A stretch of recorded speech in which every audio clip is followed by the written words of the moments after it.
성경 말씀 봅니다. 요한복음 12장 1절부터 11절. 다 같이 있습니다. 6월절 엿새전에 예수께서 베다니에 이르시니 이곳은 예수께서 죽은 자 가운데서 살리신 나사로가 있는 곳이라. 거기서 예수를 위하여 잔치할세. 마르다는 일을 하고 나사로는 예수와 함께 앉은 자 중에 있더라. 마리아는 지극히 비싼 향유 곧 순전한 나드 한 건을 가져다가 예수의 발에 붓고 자기 머리털로 그의 발을 닦으니 향유 냄새가 집에 가득하더라. 제자 중 하나로서 예수를 잡아줄 가룟 유다가 말하되 이 향유를 어찌하여 300데나리온에 팔아 가난한 자들에게 주지 아니하였느냐 하니 이렇게 말하면 가난한 자들을 생각함이 아니요 그는 도둑이라 동계를 맞고 거기 넣을 것을 훔쳐가미러라. 예수께서 이르시되 그를 가만히 두어 나의 장래할 날을 위하여 그것을 간직하게 하라. 가난한 자들은 항상 너희와 함께 있거니와 나는 항상 있지 아니하리라 하시니라.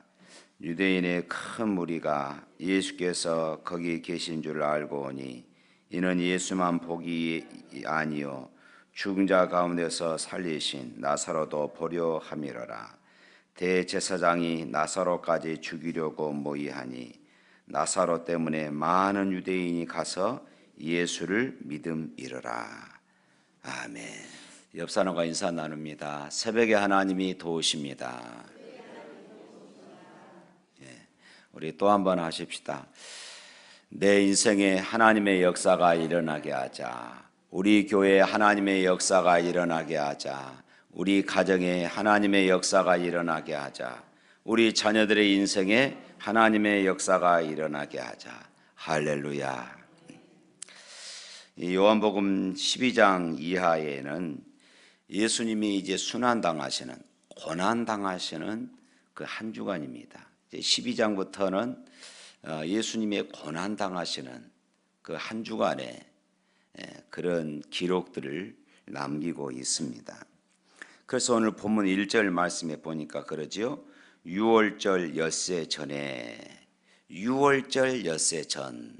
그러니까 예수님께서 이제 십자가에서 죽으시는 바로 이제 그 주간입니다. 이 고난 주간이에요. 쉽게 말하면 이때부터 이제 고난 주간이 시작됐지요. 이때 예수님께서 마리아와 마르다 나사로 집에 가셨습니다. 어제 이게 나사로를 주님께서 무덤 가운데서 살리시는 이 말씀을 하셨지요. 그리고 그 집에 또 다시 가신 것입니다. 이때 마리아가 귀한 향유 오갑을 깨뜨려서 예수님의 발에 붓고 자기 머리털을 풀어서 그 예수님의 발을 닦아내렸습니다. 그러니까 온 집안이 지금 향유로 가득 이렇게 찼습니다.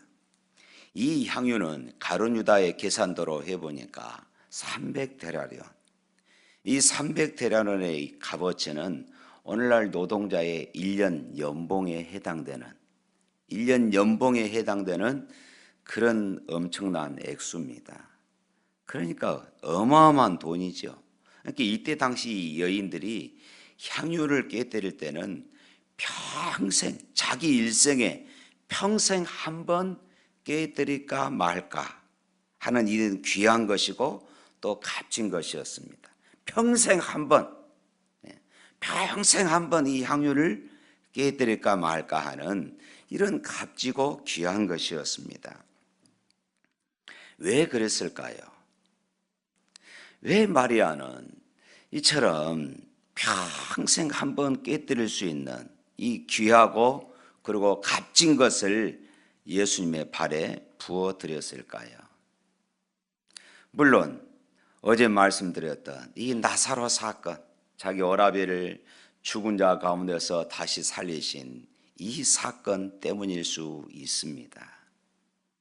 그러나 그보다 더 중요한 것은 오늘 이 사건은 마리아가 예수님을 향한 그런 사랑의 헌신이었다, 그 말씀입니다.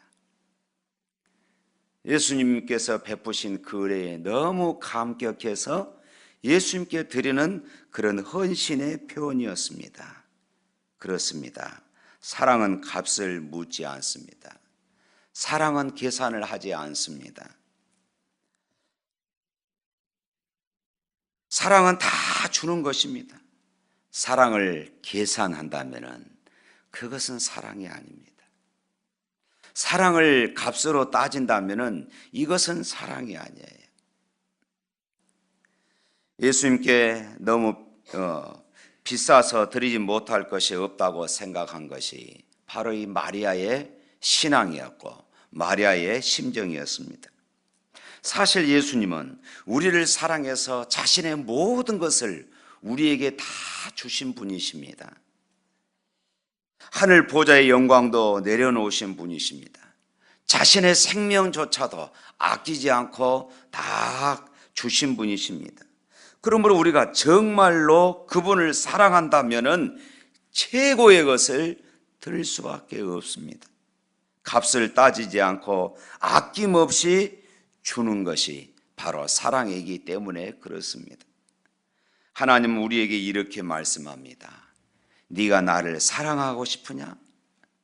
네가 정말로 나를 사랑하고 싶으냐?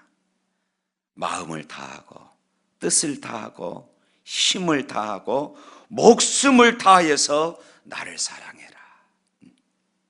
목숨을 다해서 나를 사랑해라. 힘을 다해서 나를 사랑해라. 지난번에 우리 그 헌신 예배 드릴 때 빛과 소금교회 목사님 오셔서 그랬잖아요. 힘을 다하여 헌신해라.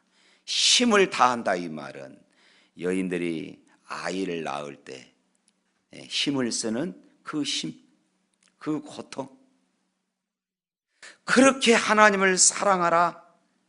한마디로 말하면은 우리의 최고의 것으로 하나님께 드리라, 이 말씀입니다.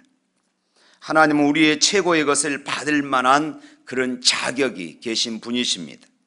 그 자신이 우리를 위해서 모든 것, 최고의 것, 완전한 것을 우리에게 내어주셨기 때문입니다.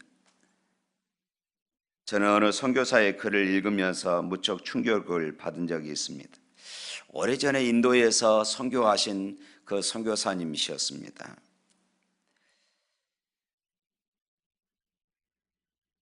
이분은 미국 선교사님이셨는데 인도에서 선교하면서 하루는 이 겐지스 강으로 나갔습니다. 거기에 가보니까 한 여인이 두 아들을 데리고 그 강가를 거닐고 있었습니다.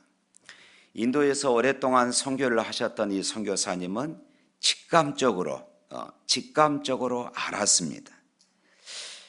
야, 저 여자 분명히 두 아들들 중에서 한 아이를 자기들의 신에게 바치려고 그러는구나. 겐지스강 이 강에다가 들려고 그러는구나 하는 이런 것을 직감적으로 알았어요. 그래서 그 불이 나게 달려가서 그 부인에게 묻습니다. 제발 그런 미련한 짓을 하지 마십시오. 이것은 쓸데없는 짓입니다.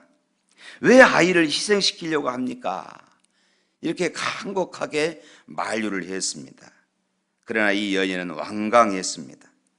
그래서 가만히 선교사가 두 아이들을 보니까 하나는 아주 잘생기고 똑똑하게 생긴 건강한 아이였고 하나는 좀 몸이 불편한 아이였습니다. 이 여인을 아무리 설득을 해도 소용이 없는 줄 알고 이 선교사는 발길을 돌렸습니다. 한참 있다가 궁금해서 또 강가로 나갔는데 아까 그 전에 만났던 그 여인을 만납니다. 그런데 그 여인에게 벌써 한 아이는 사라지고 한 아이만 품고 있었습니다. 그래서 가까이 가서 보았더니 잘생기고 똑똑하게 생긴 이 아이가 보이지 않는 것입니다. 그리고 무엇인가 좀 몸이 불편한 이 아이를 지금 안고 있는 것이었어요. 너무 놀라서 물었습니다. 아니, 신에게 바치려면은 좀 몸이 성하지 않는, 몸이 불편한 이 아이를 바칠 것이지 왜 잘생기고 똑똑하게 생긴 그 아이를 바치셨습니까? 그랬더니 이 여인이 정색을 하면서 이렇게 대답했다고 합니다.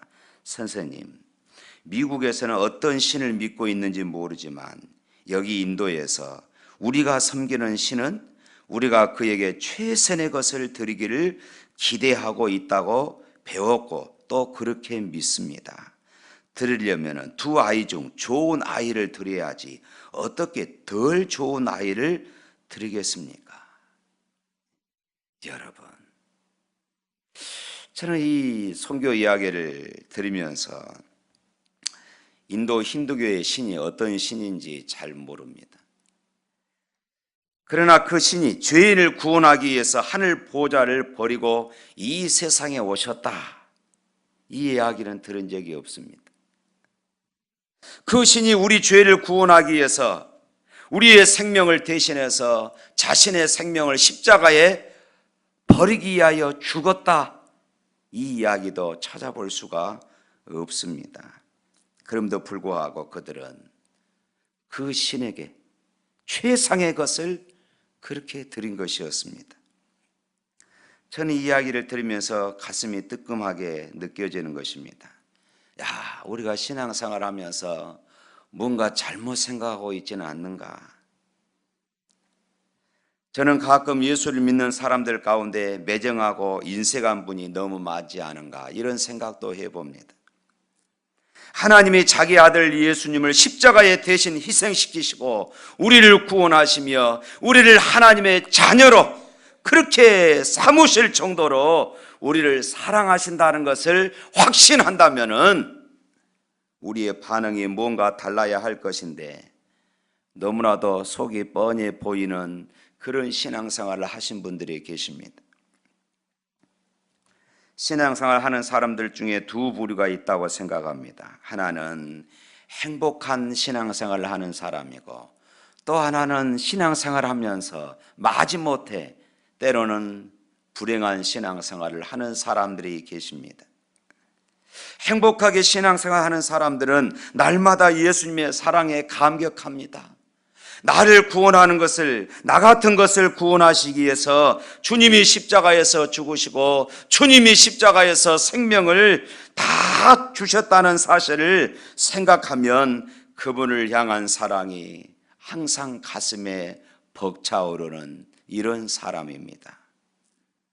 그러므로 어떻게 하면 그분께 더 헌신할까? 어떻게 하면 그분께 헌신할까? 그렇게 헌신하면서도 언제나 부족하다고 생각하는가?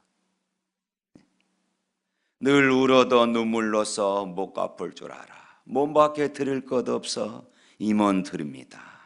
이렇게 찬양하는 것입니다. 늘 하나님 앞에 드리면서도, 늘 하나님 앞에 헌신하면서도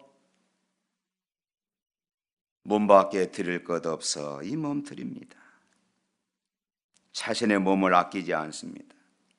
자신의 시간도 자신의 물질도 아끼지 않고 드리는 것입니다. 기쁨으로 주님을 위해서 헌신하고 드립니다. 이런 사람의 얼굴은 항상 밝습니다. 누구보다도 교회에서 헌신하면서도 자기를 나타내지 않습니다. 누구보다도 교회 안에서 헌신하면서도 불평하거나 원망하지 않습니다. 오히려 감사합니다. 하나님 감사합니다. 하나님 사랑합니다. 누구보다도 헌신하면서 이렇게 항상 그 얼굴에는 감사가 있고, 이렇게 항상 그 얼굴에는 찬양이 있습니다. 신앙생활이 그들의 기쁨이 되는 것입니다. 그러나 교회 안에 똑같이 신앙생활하면서도 왠지 어두운 신앙생활을 하는 분들이 계십니다. 그들을 가만히 보면은 공통점이 있습니다. 자신을 드리지 않습니다. 왠지 인색합니다. 헌신을 하면서도 불평이 있고 짜증이 있습니다. 헌신의 감사가 묻어나지 않아요. 헌신에 하나님께서 주신 그 은혜가 묻어나지 않습니다. 그렇기 때문에 항상 계산적입니다. 신앙생활 하면서도 계산을 해요. 그렇기 때문에 풍족하게 가져서도 불행해지는 것입니다. 그들에게 신앙생활을 하는 것이 얼마나 부담스럽겠습니까? 차라리 예수를 몰랐더라면, 차라리 안 믿었으면 좋았을 것이라는 생각을 합니다. 이 얼마나 불행한 신앙입니까? 사랑하는 성도 여러분, 우리 자신들을 한번 돌이켜 보시길 바랍니다. 내 자신을 한번 돌이켜 보십시오. 우리도 마리아처럼 최고의 것을 드리면서도, 최고의 것으로 헌신하면서도 감사하고 감격하는 그런 신앙이 될 수 있기를 주님의 이름으로 축원합니다. 최고의 것으로 하나님 앞에 드리면서도 늘 행복해하는, 누구보다도 헌신하면서도 늘 행복해하는 그런 신앙생활하는 사람이 될 수 있기를 주님의 이름으로 축원합니다. 사랑하는 성도 여러분, 진정 주님을 사랑하고 계십니까? 진정 주님을 사랑하고 계십니까? 주님을 사랑한다면 그 사랑을 여러분 어떻게 표현하고 있습니까? 그리고 그 표현은 얼마나 헌신적입니까? 해링턴이라고 하는 분이 이런 말을 했습니다. 마귀가 가장 요긴하게 사용하는 사람은 활동적인 죄인이 아니라 비활동적인, 다시 말해서 헌신하지 않는 그리스도인이다, 이렇게 이야기했어요. 막 드러내놓고 죄를 짓는 이 사람을 마귀가 좋아하는 것이 아니라 죄를 짓지 않는 것 아는데, 신앙생활 잘하는 것 같은데 헌신하지 않는 사람을 마귀가 제일 좋아할 것이다. 오늘날 사단은 제 세상을 만난 것처럼 날뛰고 있습니다. 왜냐하면 교회 안에 헌신 기피증 환자들이, 헌신 기피증이 있는 이런 모습들이 전염병처럼 퍼져가고 있기 때문에 그렇습니다. 모두들 조금 살만하니까 헌신하기를 기피합니다. 쉽게 예수 믿고 편안하게 신앙생활을 하고 싶어 합니다. 그래서 교회 안에 점점 헌신자들이 줄어가고 있습니다. 오늘날 왜 교회가 이토록 힘을 잃고 있습니까? 헌신하기를 원하는 그리스도의 제자들이 교회 안에서 줄어가고 있기 때문입니다. 자기 득실을 계산하면서 철저히 자기 자신만을 생각하는 그런 신앙생활을 하는 사람들이 교회 안에 늘어나기 때문에 그렇습니다. 이런 사람들이 몇천 명, 몇만 명 모인들 무슨 힘이 있겠습니까? 사랑하는 성도 여러분, 주님은 오늘 또 마리아와 같은 헌신자를 찾고 계십니다. 주님은 샘물교회가 몇 명 모이느냐에 대해서 별로 개의치 않으십니다. 정말로 주님을 사랑하는 사람, 주님께서 모든 것을 다 맡길 수 있는 사람, 주님이 찾으시는 것은 마리아처럼 사랑으로 헌신하는 사람입니다. 사랑으로 헌신하는 사람. 사랑하는 성도 여러분, 그런 생을 살다가 주님 앞에 서고 싶지 않으십니까? 한 번뿐인 인생을 우리가 주님을 위해 깨뜨리는 억압으로 드려야 되지 않겠습니까? 주님을 진정으로 사랑하고 그 사랑을 표현하기를 원한다면 우리가 가진 능력이나 우리가 가진 시간이나 우리가 가진 모든 삶을 무엇이든지 전부 주님께 드리는 이런 삶을 살아가십시다. 예수님은 우리의 모든 것을 요구하십니다. 왜냐하면 주님은 먼저 우리에게 십자가에서 자신의 모든 것을 다 내어주셨기 때문입니다. 하늘의 영광도 다 내어주셨습니다. 목숨까지도, 물과 피까지도 다 내어주셨기 때문입니다. 주님은 이 시간 우리에게 묻고 계십니다. 네가 나를 사랑하느냐? 사랑의 헌신자로 살기를 결단할 것을 요구하고 계신 것입니다.